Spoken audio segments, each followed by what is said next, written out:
As transformações e análise imediata. Transformações? O que seriam essas transformações? As pessoas pensam que ver um fato espantoso, uma criança nascer com duas cabeças, é um fenômeno. Depois, mais tarde, ou melhor, daqui a pouquinho, nós vamos ver que fenômeno em ciência não é bem isso. Vamos também ver como nós separaríamos as misturas num processo chamado de análise. Como vocês viram no filme, tivemos vários fenômenos, embora que paranormais. Só que nós agora vamos começar a estudar mesmo o que seriam fenômenos em ciência. Fenômeno é toda transformação que a matéria pode sofrer.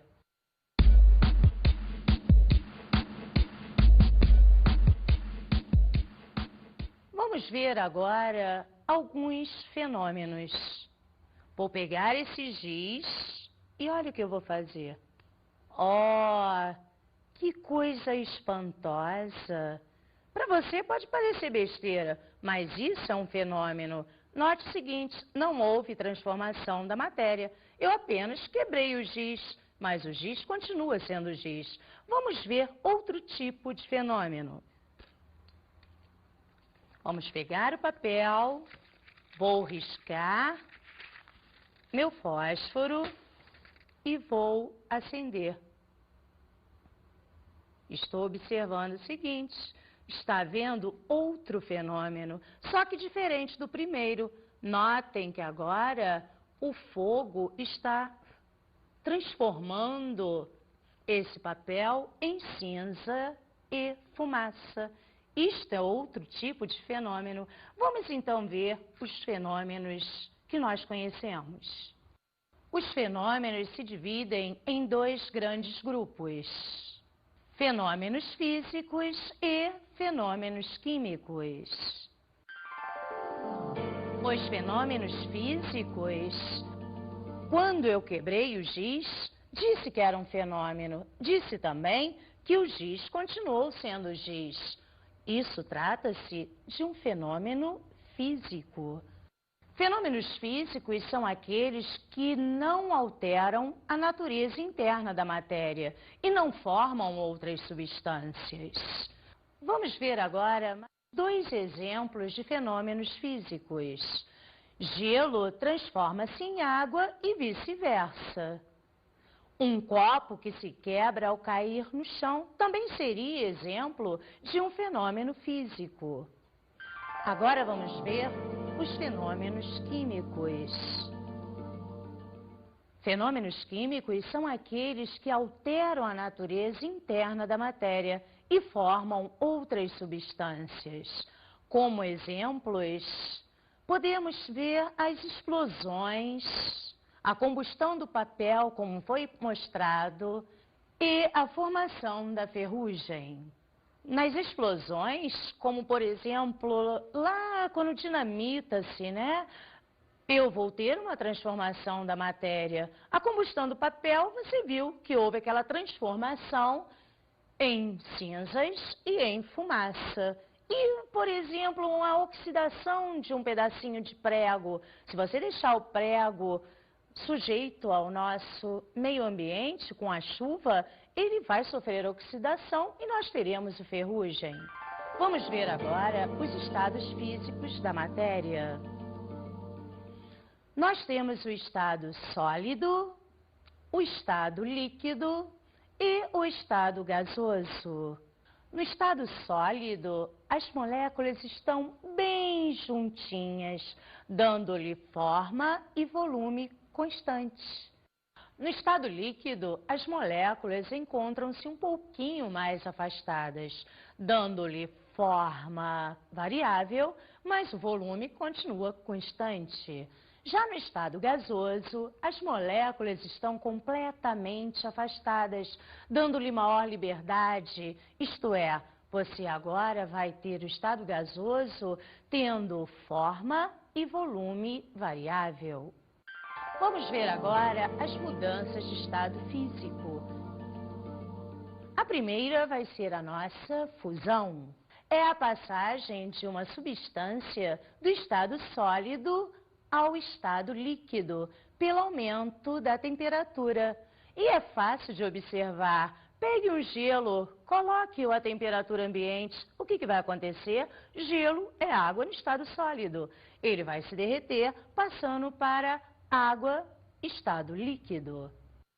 Vamos ver outra mudança de estado físico, que é a nossa solidificação, que é a passagem de uma substância do estado líquido para o estado sólido, pela diminuição da temperatura. Seria o caso contrário agora, né? Você pegaria água, igual naquele negocinho de fazer gelo, tá lá no estado líquido, você coloca no congelador, a água transforma-se para o estado sólido, ficando lá o nosso gelo. Veremos agora mais uma mudança de estado físico, que é a nossa vaporização, que é a passagem de uma substância do estado líquido ao estado de vapor pelo aumento de temperatura.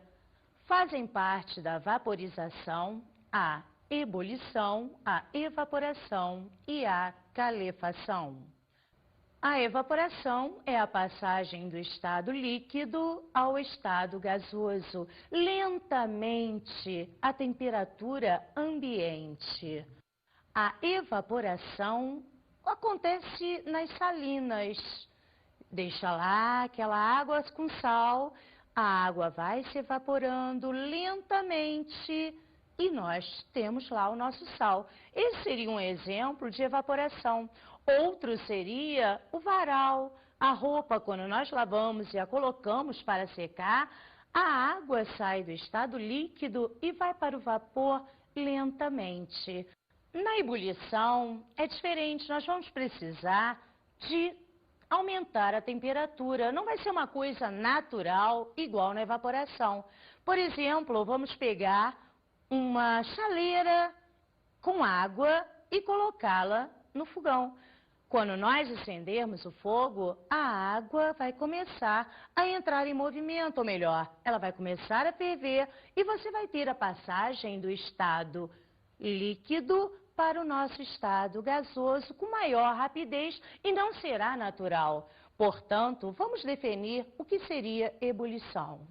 Ebulição é a passagem do estado líquido ao estado de vapor de forma não espontânea, tumultuada e com formação de bolhas. Vamos ver agora um exemplo de calefação. O que seria calefação? Imagine uma chapa de alumínio bem quente e você vai borrifar a água nela.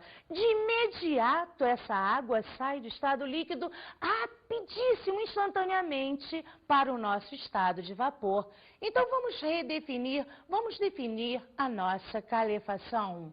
É a mudança do estado líquido para o gasoso rapidamente e a uma temperatura superior à do ponto de ebulição.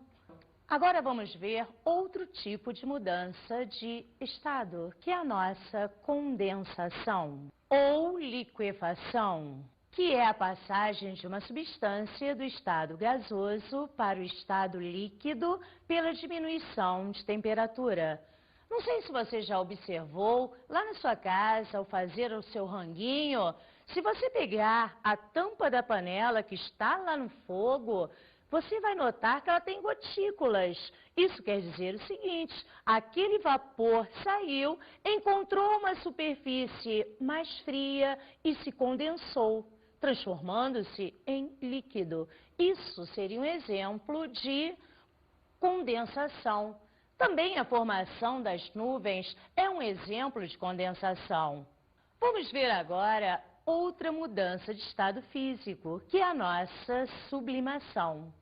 Sublimação é a passagem de uma substância do estado sólido ao estado gasoso, ou vice-versa, sem passar pelo estado líquido. Um exemplo bem prático, isso aí todos vocês sabem, é quando passa aquele, o picolé. O que conserva o picolé? Geralmente eles usam gelo seco. Sabem o que é gelo seco? é o gás carbônico no estado sólido. Se você tirar o gelo seco e colocá-lo na mão, você vai notar que ele é sólido e rapidamente vai sair do estado sólido e vai passar ao estado gasoso. Vamos agora analisar os critérios de pureza de uma substância. Os critérios de pureza são normas para verificar se determinada substância é pura. Os critérios de pureza mais usados baseiam-se nos seguintes fatos. As substâncias puras apresentam propriedades físicas constantes e também as substâncias puras resistem a todos os processos físicos de desdobramento. Vamos ver então o que seriam, na prática, esses critérios para avaliar se uma substância é pura ou não. Depende também muito da nossa temperatura, como nós vamos ver daqui a pouquinho. Vamos ver agora o gráfico de uma substância pura. Notem neste gráfico de uma substância pura que nós temos dois patamares. O que seriam esses dois patamares? O ponto de fusão, e o exemplo foi da água, é 0 graus Celsius. Note que durante a mudança de fase, a temperatura permanece constante. E também aqui, do estado líquido para o gasoso, neste ponto de ebulição, a temperatura também permanece constante. Isso quer dizer o seguinte, quando nós temos uma substância pura, o gráfico apresenta dois patamares. Entenderam o gráfico de uma substância pura? É fácil, é só notar que tem dois patamares durante a nossa mudança de estado físico. Um no ponto de fusão e outro no ponto de ebulição. Agora vamos passar para o gráfico de uma mistura. Note nesse gráfico de uma mistura que nós não temos nenhum patamar. Não existe temperatura constante na mudança de estado. Por isso, estamos diante de um gráfico de uma mistura. Acontece que temos dois tipos de mistura. Nós temos a mistura azeotrópica e a mistura eutética. As misturas eutéticas comportam-se como se fossem substâncias puras em relação à fusão. Isto é, apresentam ponto de fusão constantes. Observe o gráfico. Note que a temperatura de fusão está constante. Ou melhor, você também tem patamar, mas é apenas um patamar, porque se tivéssemos dois, seria uma substância pura. Então, esse é um caso mistura especial, chamada de eutética. Durante a mudança do estado físico, a temperatura permanece constante no nosso ponto de fusão. Vamos ver agora um gráfico de uma substância azeotrópica. O que significa uma mistura azeotrópica? Elas comportam-se como se fossem substâncias puras na ebulição, isto é, apresentam ponto de ebulição constante. Observe o gráfico. Nesse gráfico, nós temos apenas um patamar também, só que agora a temperatura vai manter-se constante no ponto de ebulição, isto é, na passagem do estado líquido para o estado gasoso. Compreenderam? Então, cuidado com a diferença dos gráficos. Uma substância pura tem dois patamares. Uma mistura não tem patamar nenhum. Já as misturas especiais, nós temos duas. A eutética, ponto de fusão constante, logo um patamar, e a azeotrópica, ponto de ebulição constante, também tem apenas um patamar. Vamos ver agora o que é a análise imediata. Os processos de purificação das substâncias são os de separação dos componentes das misturas e variam conforme a mistura seja heterogênea ou homogênea. Vamos ver agora os processos mais usados para separarmos mistura. O primeiro é a catação, que é a separação mecânica com a mão. Só é viável quando as fases sólidas são bem distintas. Um exemplo prático é quando a gente vai fazer um feijão. Antes, nós pegamos e começamos a tirar a impureza deste feijão. Isso é um processo chamado catação. Outro processo importante é a ventilação. O que seria ventilação? Seria a separação por corrente de ar. E aí é mole também de você compreender. Vamos lá para o fogão, vamos torrar amendoim. Opa! Pega, esfrega, separa aquela película do amendoim. Agora sopra. Soprando, nós estamos fazendo uma ventilação. E esse é um processo muito usado nas indústrias de beneficiamento do arroz. Vamos a outro processo, a levigação. A levigação é a separação por corrente de água, que arrasta o mais leve e deixa o mais pesado. Esse processo é muito usado nos garimpos. É só observar o que os garimpeiros fazem para retirar o ouro das areias auríferas. Vamos agora a outro tipo de separação de mistura, que é a nossa peneiração ou tamização, que é a separação mecânica com auxílio de uma peneira. Muito fácil também de observar. Quando você vai fazer uma obra em casa, tu chama lá o pedreiro e ele tem que pegar uma peneira para poder separar a areia fina da areia grossa. Isso seria peneiração. Outro método importante é a separação magnética ou imantação, que consiste na separação das fases de um sistema quando uma delas é atraída por um ímã. Vamos ver um exemplo. Está aqui um montinho de terra, ou melhor, de areia, e eu vou colocar limalha de ferro, quer dizer, pó de ferro. Pega um ímã e você vai notar que o ferro vai ser atraído pelo ímã. Esse é um exemplo de imantação. Vamos a outro método, que é a flotação. O que seria essa flotação? Nós empregamos um líquido de densidade intermediária. O menos denso flutua. Vamos imaginar agora areia e serragem. Como é que nós vamos separar a areia da serragem? Muito fácil. Nós colocamos água. Ao colocarmos água, o que vai acontecer? A serragem flutuará e a areia ficará no fundo. Isso é um exemplo de flotação. Vamos ver outro tipo de separação dos componentes de uma mistura.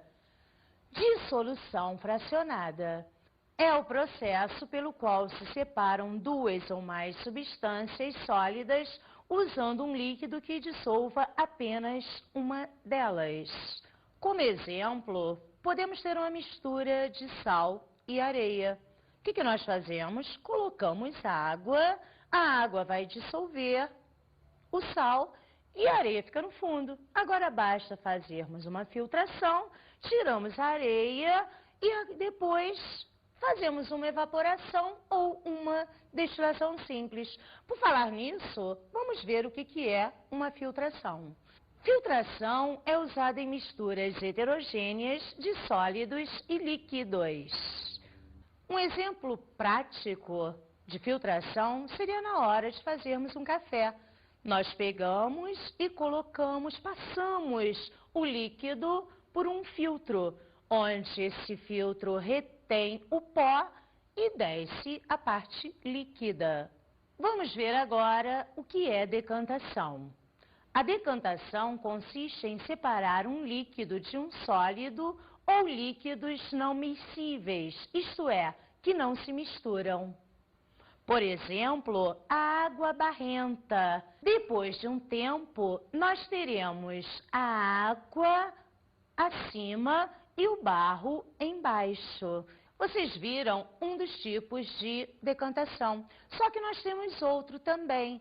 Só que agora as fases não é sólido e líquido. Nós podemos também ter dois líquidos imiscíveis. O que seriam líquidos imiscíveis? Eles não se misturam, formando aí, no caso, duas fases, tipo água e óleo. E aí nós teremos a seguinte situação. Na mistura água e óleo, nós usamos um funil de decantação. Depois de algum tempo, o óleo vai para cima e a água fica embaixo. Basta então abrir a torneirinha que a água desce e depois é só fechar, a água sai e o óleo continua lá no nosso funil de decantação. Vamos entrar agora em outro processo que é a centrifugação. Ela é usada para separar sólidos em suspensão em líquidos. Um exemplo de centrifugação é na hora de analisar os componentes do sangue, uma prática muito usada em laboratório de análises clínicas. E como é que faz isso? Colhe a amostra do teu sangue e coloca em aparelhos chamados de centrifugadores. Na verdade, vai ser uma decantação, só que acelerada por causa desses aparelhos. Temos aí um exemplo bem prático de centrifugação. Vamos ver agora como é que separamos misturas homogêneas. O primeiro processo que veremos para separar as misturas homogêneas é a evaporação. Como exemplo, nós temos as salinas, onde lá é separado o sal da água do mar, através da nossa evaporação. Vamos ver outro método que seria a destilação simples, que é um processo utilizado na separação dos componentes de uma mistura homogênea de um sólido e um líquido. Como vocês viram no exemplo anterior, lá nas nossas salinas, a água se evapora e o sal fica. Agora não. Como é que eu vou separar a água do sal se eu quero ter os dois? Eu não quero perda. Muito fácil. Vamos fazer através de uma destilação simples. Como vocês podem ver na imagem, quando a água entrar em ebulição, ela vai passar pelo condensador e vai ficar pingando lá no nosso becker. Terminado o ponto de ebulição, fechamos o foguinho e teremos aí separado a água no becker e o sal em outro becker. Vamos ver agora a nossa destilação fracionada. Ela é usada para separar líquidos de pontos de ebulição diferentes que se encontram em uma mistura homogênea, como, por exemplo, a água e a acetona. São líquidos que vão formar uma mistura homogênea. E agora o que eu faço? Parecido com a destilação simples, uso também uma destilação, um aparelho de destilação, só que agora tem uma coluna de fracionamento. Quando atingir o ponto de ebulição da nossa acetona, a acetona vai sair e nós ficamos observando a elevação da temperatura. Assim que a temperatura aumentar um pouquinho, eu desligo o fogo. E logo teremos a acetona no becker e a água no outro becker. Vamos ver agora a fusão fracionada. Estando vários metais misturados, eles podem ser separados utilizando-se a fusão fracionada. Como exemplo, podemos pegar uma liga metálica, onde nós temos vários metais. Se nós aquecermos, o que vai acontecer? Cada um tem o seu ponto de fusão. E aí nós vamos separando como um processo bem parecido com a nossa destilação fracionada. Vamos entrar agora na liquefação fracionada, que consiste em submeter os sistemas gasosos a um abaixamento progressivo de temperatura. É desta forma que se separam os componentes do ar, pois o oxigênio liquefaz-se a menos 183 graus Celsius e o nitrogênio só se liquefaz a menos 195 graus Celsius. Vimos os principais métodos de separação de misturas. E agora vamos à dica de estudo.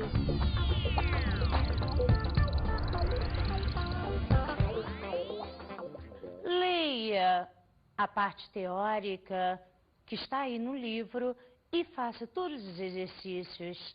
Agora, uma dica também muito legal é que você dê uma olhada em reciclagem, o quanto é importante a reciclagem para nosso meio ambiente. Até mais!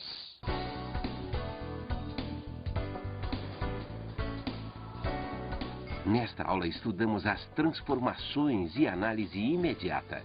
Nesta aula, nós estudamos as transformações, aquelas dos fenômenos físicos e químicos, e também a análise imediata, que são os métodos da separação das nossas misturas. E vimos também os processos de separação dos componentes de misturas heterogêneas e homogêneas. Vimos os processos de separação de misturas homogêneas e misturas heterogêneas.